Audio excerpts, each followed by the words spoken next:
नमस्कार, बहुत बहुत स्वागत है आपका। मैं हूं आपके साथ ऋतु ज्ञानवानी। सबसे पहले बात करेंगे हम यात्रा की, बाबा बागेश्वर की। हिंदू एकता यात्रा का दूसरा दिन आज है। आज भी पदयात्रा करीब 15 किलोमीटर चलेगी। साधु संतों के साथ भक्तों का सैलाब देखने को मिलेगा। यात्रा के पहले धीरेन्द्र शास्त्री ने भक्तों से संवाद भी किया। जगह जगह स्वागत भी हुआ है यात्रा का। हिंदू एकता यात्रा का दूसरा दिन और आज भी पदयात्रा हो रही है। करीब 15 किलोमीटर की ये यात्रा होगी। साधु संतों के साथ भक्तों का सैलाब भी देखा जा रहा है। और आपको ये भी जानकारी दे दें कि यात्रा के पहले धीरेन्द्र शास्त्री ने भक्तों से संवाद भी किया है। तो साधु संतों के साथ भक्तों का सैलाब यात्रा में नजर आ रहा है। कल भी हमने देखा कि बड़ी संख्या में लोग जो हैं, भक्त जो हैं, मौजूद थे, इस यात्रा में हिस्सा लेने के लिए पहुंचे थे। और करीब 10 किलोमीटर की यात्रा थी। आज 15 किलोमीटर की ये यात्रा है।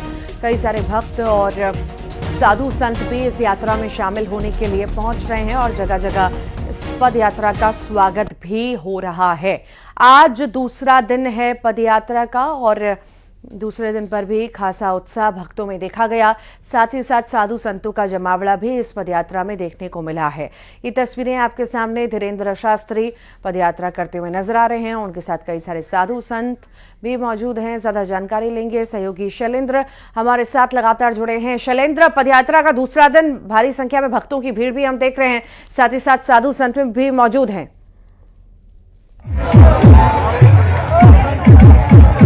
बाबा बागेश्वर धाम से शुरू यात्रा का आज दूसरा दिन है और आप देख सकते हैं कि यात्रा जो है, पदयात्रा है, वो शुरू हो चुकी है।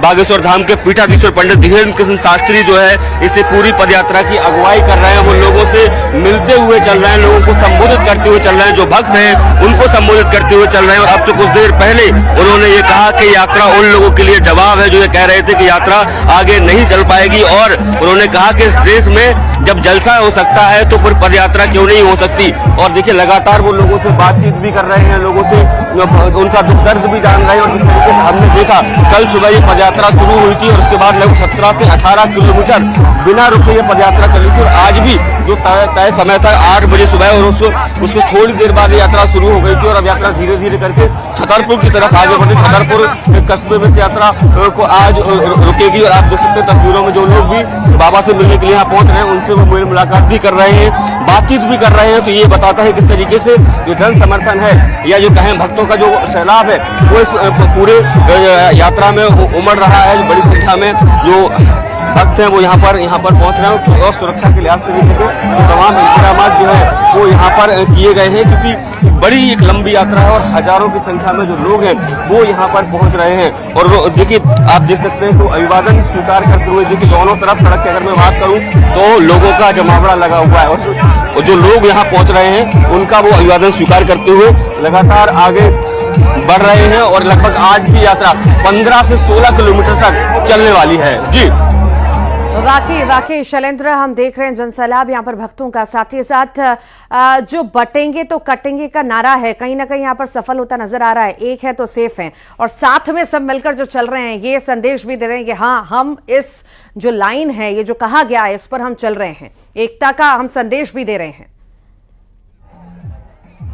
बिल्कुल बिल्कुल, आपने ठीक कहा कि जिस तरीके से ये नारा दिया गया कि बटेंगे तो कटेंगे, लेकिन अब देखिए हिंदू एकजुट होने की तरफ आगे बढ़ चुका है। ये कहना है पंडित धीरेन्द्र कृष्ण शास्त्री का। वो ये कह रहे हैं कि लगातार वो लोगों को जागरूक कर रहे थे और अब वो जागरण जो है वो इस यात्रा के माध्यम से देखने को भी मिल रहा है कि बड़ी संख्या में न केवल मध्य प्रदेश के बुंदेलखंड के बल्कि बिहार, झारखंड, यूपी, दिल्ली और तमाम जो बड़े राज्य हैं वहां से लोग बड़ी संख्या में पहुंचे हैं। और कई लोग तो यहाँ ऐसे भी पहुंचे जिनके घरों में शादियां हैं, लेकिन वो अपने घरों की शादियां छोड़कर यहाँ पर पहुंचे हैं। तो ये बताता है किस तरीके से जो पदयात्रा निकाली जा रही, खासकर सामाजिक समरसता को बनाए रखने के लिए और मजबूत करने के लिए, हिंदू राष्ट्र के लिए, उस यात्रा में अब बड़ी संख्या में न केवल आम लोग, आम भक्त, बल्कि कई जो पीठ हैं उनके पीठाधीश्वर भी इसमें पहुंच रहे हैं। और आप देख सकते हैं कि जो पंडित धीरेन्द्र कृष्ण शास्त्री जो रास्ते में जो लोग उनको मिल रहे हैं उनसे वो मिलते भी हैं और उनका अभिवादन भी स्वीकार करते हैं। कई लोग हैं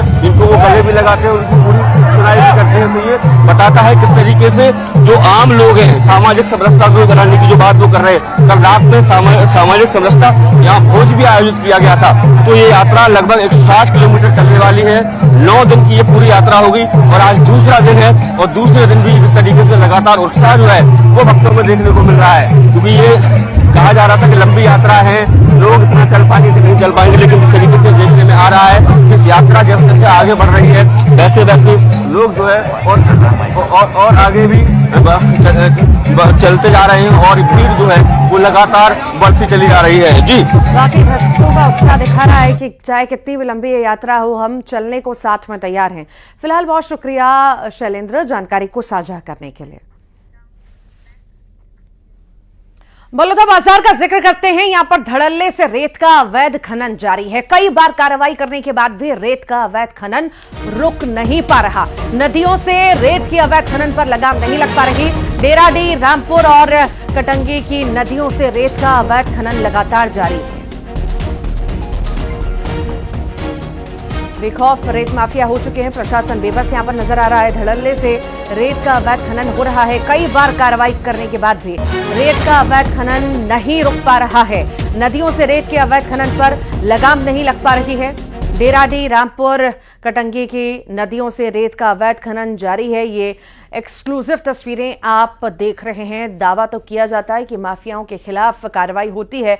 माफिया अब सक्रिय नहीं हो पाएंगे, उनकी कमर टूट चुकी है, पर ऐसा होता नजर नहीं आता। जो ये तस्वीरें आप देख रहे हैं ये दर्शा रही हैं कि कोई खौफ इन माफियाओं में नहीं है और धड़ल्ले से यहां पर ये अवैध खनन लगातार कर रहे हैं। मिली भगत कहीं ना कहीं यहां पर प्रशासन के लोगों की भी सिर्फ खाना पूर्ति होती है, दिखाने के लिए कार्रवाइयां होती हैं और उसके बाद फिर वैसी की वैसी स्थिति सामने आती है। रेत माफियाओं पर लगाम कब लगेगी ये बड़ा सवाल है और लगातार प्रमुखता से हम खबर दिखाते आए हैं हर जगह की जहां जहां पर रेत खनन, अवैध खनन होता है। एक और ये तस्वीर जो है निकल करके सामने आई है, ये सवाल खड़े करती है कि आखिर अवैध खनन पर कब रोक लगेगी।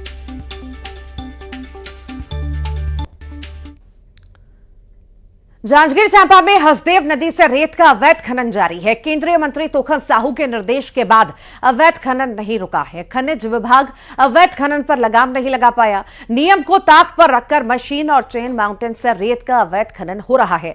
सख्त कार्रवाई नहीं होने से रेत माफियाओं के हौसले भी बुलंद हैं। तो हसदेव नदी से रेत का अवैध खनन, ये तस्वीरें आप देख रहे हैं। अवैध खनन पर आखिर लगाम कब लगेगी यही बड़ा सवाल है। धड़ल्ले से ये माफिया जो है रेत का अवैध खनन कर रहे हैं और इन्हें कोई रोकने वाला नहीं है। और कई बार ऐसी भी स्थिति होती है कि इन्हें रोकने के लिए प्रशासन की टीम पहुंचती है तो ये प्रशासन की टीम पर ही हावी हो जाते हैं, उन पर ही हमला बोल देते हैं। कई बार हमने ऐसी तस्वीरें भी देखी जब प्रशासन के लोग ही घायल हुए। जिले में रेत का अवैध उत्खनन के संबंध में लगातार शिकायत भी प्राप्त हो रही है और कार्रवाई भी हो रही है। कार्रवाई में हमने काफ़ी चैन माउंटेन से लेकर के जो है सभी प्रकार के वाहनों को जब्ती की भी कार्रवाई की गई है। अभी जस्ट आप लोगों को सूचना मिली है कि लखनपुर में दो घाटों पर जो चैन माउंटेन लगे हुई है तो उसको मैंने माइनिंग वालों को और रेवेन्यू को दोनों को ज्वाइंट रूप से जो जब्ती करने के आदेश दिए है। लगातार जिला प्रशासन और माइनिंग या रेवेन्यू की तरफ से जो है लगातार कार्रवाई भी जिले। तो दोनों ही जगह की तस्वीरें हमने आपको दिखाई, बलौदाबाजार की भी कि किस तरह से अवैध खनन यहां पर जारी है, तो वहीं जांजगीर चांपा में भी अवैध खनन जारी है। सहयोगी दोनों जगह से हमारे साथ जुड़ गए हैं। योगेश यादव हैं बलौदाबाजार से, तो वहीं कैलाश कश्यप जांजगीर चांपा से हमारे साथ जुड़ रहे हैं। जांजगीर चांपा का जिक्र कर रहे थे कैलाश, हम तस्वीरें देख रहे हैं किस तरह से अवैध खनन यहाँ पर रेत का हो रहा है। लंबे वक्त से हम देखते आ रहे हैं। ऐसा लगता है कि प्रशासन की सक्रियता यहाँ पर नहीं है। या तो ये है कि प्रशासन सक्रिय होता भी है, कार्रवाई करने के लिए पहुंचता है, तो ये जो माफिया हैं ये इतना हावी हो जाते हैं कि प्रशासन को ही वहां से जान बचा करके भागना पड़ता है। जी, जांजगीर चांपा जिले की बात करें तो महानदी हो या हसदेव नदी, इनके लगातार अवैध उत्खनन जारी है और चैन माउंटेन से रेत में का जो अवैध उत्खनन है ये कहीं न कहीं कई सवाल खड़ा करते हैं खनिज विभाग के। और खनिज विभाग के अधिकारी को जब सूचना दी जाती है ग्रामीणों द्वारा या मीडिया द्वारा, तो उनके जाने से पहले ही वो चैन माउंटेन निकाल दिया जाता है। तो इससे और बड़ी सवाल उठता है कि आखिर खनिज विभाग की जो मिली भगत के वजह से जो और अवैध रेत उत्खनन रेत माफियाओं के हौसले बुलंद है, चूंकि उनके ऊपर कार्रवाई का डर नहीं है। पूर्व ही उनको सूचना दे दी जाती है कि यहाँ रेड कार्रवाई होगी और अब सिर्फ खाना पूर्ति की जा रही है। वही यहाँ खनिज अधिकारी हेमंत चेरपा है, उनका मस्त मौला अंदाज देखने को मिलता है। जब ग्रामीणों द्वारा उनको सूचना दी जाती है तो उनके द्वारा यह कहा जाता है कि हम केवल कार्रवाई करने के लिए नहीं बैठे हैं और बहुत सारे काम है और राजस्व की जो अधिकारी है उनको फोन करो, ऐसा करके उनका कहना है। कई ग्रामीणों को शिकायत मिलती रही है। इससे साफ साफ जाहिर होता है कि किस तरह की अवैध रेत माफियों के ऊपर खनिज विभाग की संरक्षण है। यह कई तरह के सवाल खड़ा करते हैं और बड़ी बड़ी रेत में जो चौन माउंटेन के माध्यम से हाईवे से रेत उत्खनन हो रही है, वहीं राजस्व की भी काफी नुकसान हो रही है सरकार को। इसको किस तरह से देखते हैं? और अब जिस तरह से चौन माउंटेन से हसदेव नदी की सीना चीर को रेत उत्खनन की जा रही है, कई तरह के सवाल खड़ा करते हैं। बड़े वाहन जो है सड़कें को खराब कर रही है और इस पर किसी तरह के लगाम अब तक लगते हुए नहीं देख रहे हैं। अब देखते हैं कि इस बार किस तरह की कार्रवाई की जाती है प्रशासन द्वारा।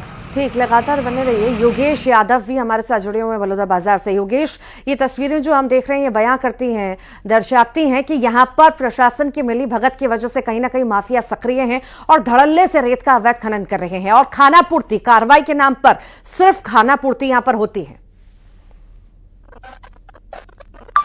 जी बिल्कुल, आपको बता दें कि जो खनिज का जो मामला आता है वो दो जो महकमे हैं उस पर टिका हुआ है। पहला है राजस्व, दूसरा है प्रधानमंत्री आवास योजना। यानी कि जब खनन के मामले में अवैध रेत खनन जो माफिया है उनके द्वारा रेत का खनन होता है तो जो सरकार को राजस्व मिलना है, करोड़ों का जो टैक्स मिलता है।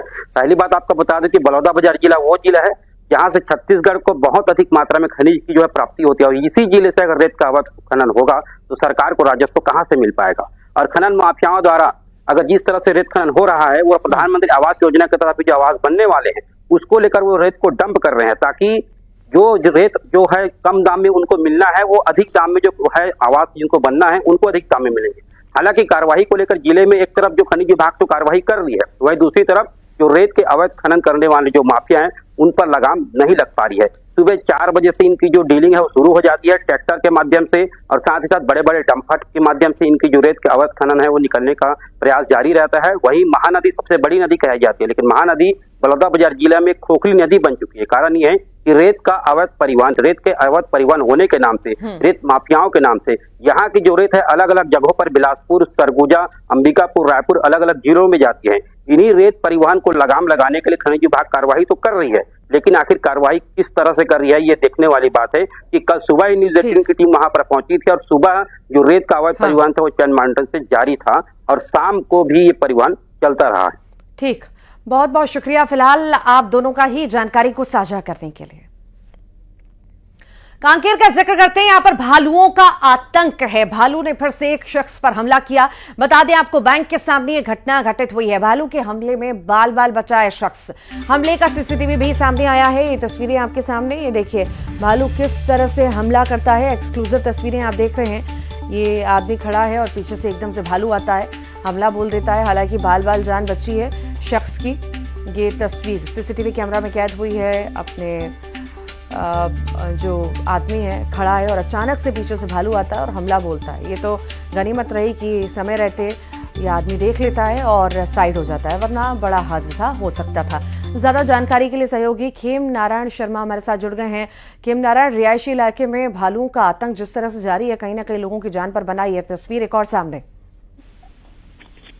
जी देखिए, कांकेर जो रिहायशी इलाके हैं वहाँ भालू का आतंक लगातार जारी है और आए दिन जो है भालुओं के हमले और भालुओं के घर के दरवाजे तोड़ने की शिकायतें अक्सर वन विभाग को मिलती रहती है। लेकिन एक सीसीटीवी फुटेज में आपको एक भालू जो है एक व्यक्ति के ऊपर हमला करते हुए दिखाई दे रहा है, क्योंकि समय रहते जो व्यक्ति है वो अगर अपने आप को नहीं बचाता तो शायद आज उसकी जिंदगी चली जाती। लेकिन यहाँ पर जो है भालू हमला करता है और उसके पीछे शायद कुत्ते पड़े रहते हैं, तो कुत्तों से बचने के लिए जो है भालू व्यक्ति को छोड़कर आगे निकल जाता है। लेकिन ये जो भालुओं का इस तरीके से रिहायशी इलाकों में घुसना और घुसकर जो है नुकसान पहुंचाने का जो सिलसिला है वो लगातार कांकेर के रिहायशी इलाकों में जारी है। जी ठीक, बहुत बहुत शुक्रिया।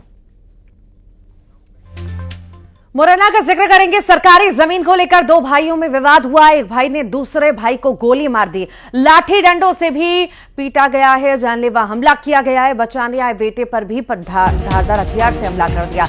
मारपीट में पिता पुत्र घायल हुए हैं। सूचना के बाद पुलिस पहुंची, सरायछोला पुलिस पहुंची है। सरायछोला थाना क्षेत्र के रेठौरा खुर्द गांव का ये मामला बताया जा रहा है। तो सरकारी जमीन को लेकर विवाद और विवाद के बाद मारपीट, जानलेवा हमला, लाठी डंडों से हमला और उसके बाद हालत गंभीर। ज्यादा जानकारी के लिए सहयोगी अमित हमारे साथ जुड़ गए हैं। अमित, जमीनी विवाद में लाठी डंडे चले हैं, जानलेवा हमला हुआ है, जानकारी। बिल्कुल, देखिए ये पूरा घटनाक्रम सरायछोला थाना क्षेत्र के रिठौरा खुर्द गांव का है, जहां पर दो भाई यानी कि दो भाइयों में और एक सरकारी भूमि को लेकर के विवाद हो जाता है। विवाद इतना बढ़ जाता है कि एक भाई इतना आक्रामक हो जाता है कि वो अपने परिजनों को यानी कि बेटे और अपने साथियों को बुलाता है और दूसरे भाई पर गोली मार देता है। उसके बाद जब बीच बचाव करने के लिए जो घायल व्यक्ति का बेटा आता है तो उसके साथ भी ये लाठी डंडे और धारदार हथियार से हमला कर देते हैं। इस पूरे घटनाक्रम में पिता घायल हुए हैं, जिन्हें जो सूचना के बाद मौके पर पुलिस पहुंची थी, उसने उपचार के लिए जिला अस्पताल में भर्ती करा दिया है। फिलहाल पिता की हालत गंभीर बताई जा रही है और यही वजह है कि पिता को ग्वालियर रेफर कर दिया है। लेकिन और जो आरोपी थे उनके खिलाफ भी, जो घायल थे, उनकी शिकायत पर पुलिस ने मामला दर्ज कर दिया है और जो उनके ठिकानों पर दबिश दी जा रही है। लेकिन अभी तक जो आरोपी है उन तक पुलिस नहीं पहुंच पाई है। ठीक, बहुत बहुत शुक्रिया अमित।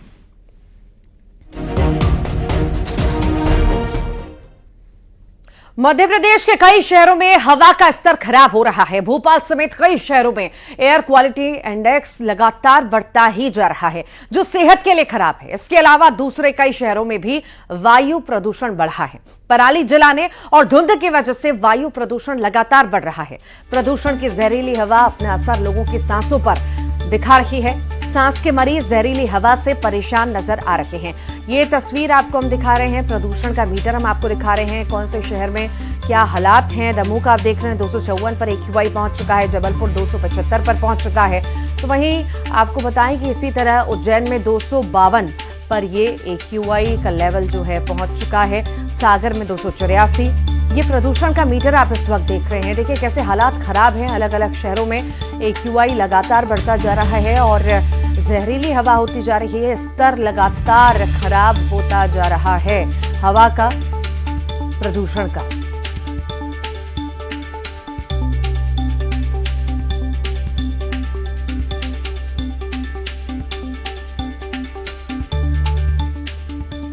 भोपाल में पराली जलाने पर रोक लगा दी गई है। बता दें आपको, कलेक्टर कौशलेंद्र विक्रम सिंह ने आदेश भी जारी कर दिए हैं। 2 महीने के लिए पराली जलाने पर प्रतिबंध लगा दिया गया है। आदेश का उल्लंघन किया तो FIR होगी। बता दें आदेश में NGT के आदेश का हवाला भी दिया गया है। सभी SDM को पराली जलाने पर कार्रवाई करने के निर्देश भी दिए गए हैं। तो पराली नहीं जलाने दी जाएगी। एक्शन में प्रशासन अब आ चुका है। पराली अब नहीं जला सकेंगे भोपाल में। 2 महीने तक रोक लगा दी गई है पूरी तरह। अगर किसी ने पराली जलाई तो कार्रवाई होगी, जुर्माना भी लगेगा।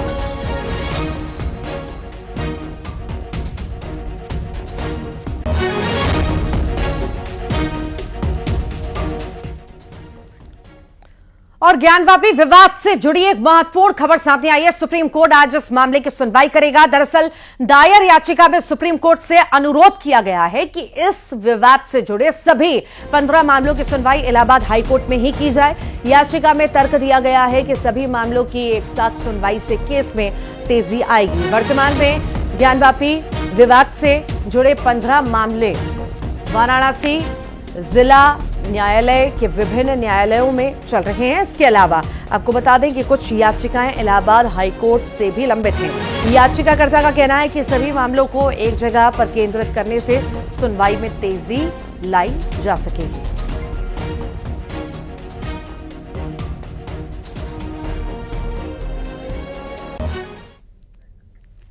तो भोपाल में सीएम डॉक्टर मोहन यादव ने कलेक्टर कमिश्नर की कॉन्फ्रेंस बुलाई है। बता दें सीएम आज पूरे प्रदेश की समीक्षा करेंगे।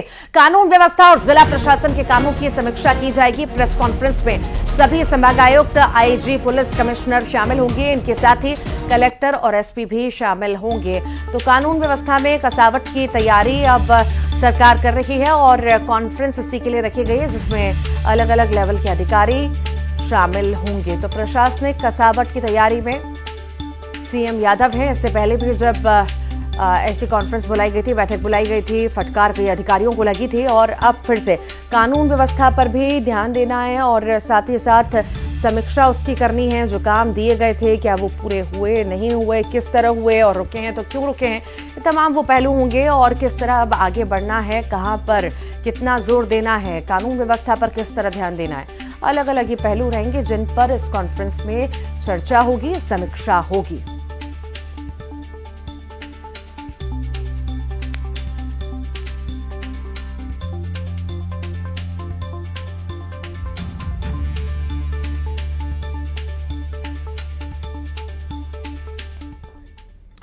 रीवा से खबर है जहां पर मऊगंज बीजेपी विधायक प्रदीप पटेल को पुलिस ने गिरफ्तार कर लिया। बता दें कि मऊगंज के देवरा में अतिक्रमण हटाने के दौरान दो पक्षों के बीच हिंसक झड़प हुई थी, जिसमें एक पक्ष की अगुवाई विधायक प्रदीप पटेल कर रहे थे, जिसके बाद पुलिस ने विधायक को नजरबंद किया था। 15 दिन तक विवादित स्थल जाने पर रोक भी लगाई थी, लेकिन जैसे ही पुलिस ने विधायक को नजरबंद से मुक्त किया, विधायक वैसे ही देवरा गांव में विवादित स्थल के लिए रवाना हो गए, जिसके बाद पुलिस ने उन्हें गिरफ्तार कर लिया।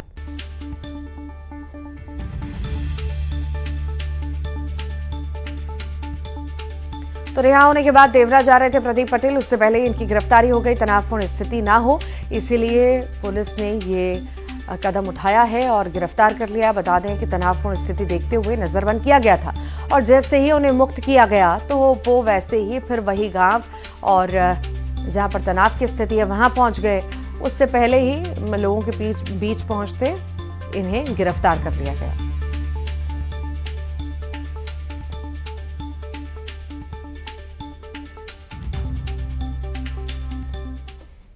और आइए अब आपको शहडोल की तस्वीरें दिखाते हैं। सरकारी स्कूल में निकाह का रील बनाया गया है। स्कूल ड्रेस में छात्राओं ने निकाह का रील बनाया। क्लासरूम में बने रील का लोगों ने विरोध किया है। विरोध के बाद छात्राओं ने सोशल मीडिया से ये रील हटा दिया। बता दें, हिंदू संगठन ने मामले की डीईओ से शिकायत भी की है। स्कूल की प्राचार्य को तलब करके मामले की जांच के आदेश दिए गए हैं। धनपुरी थाने के पीएम श्री कन्या स्कूल का ये मामला है।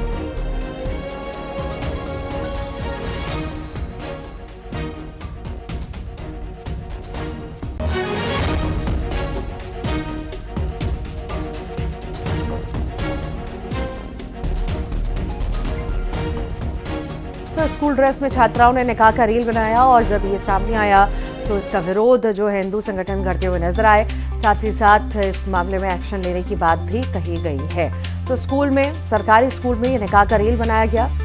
स्कूल यूनिफॉर्म ही पहनी है, सभी को स्कूल ड्रेस पहनी है और इसी में इनके द्वारा ये रील बनाया गया। अब ये रील विवादों में है, चर्चाएं इसकी हो रही हैं और हिंदू संगठन इसका विरोध भी कर रहा है कि आखिर स्कूलों में चल क्या रहा है। इसकी शिकायत की गई है पुलिस से।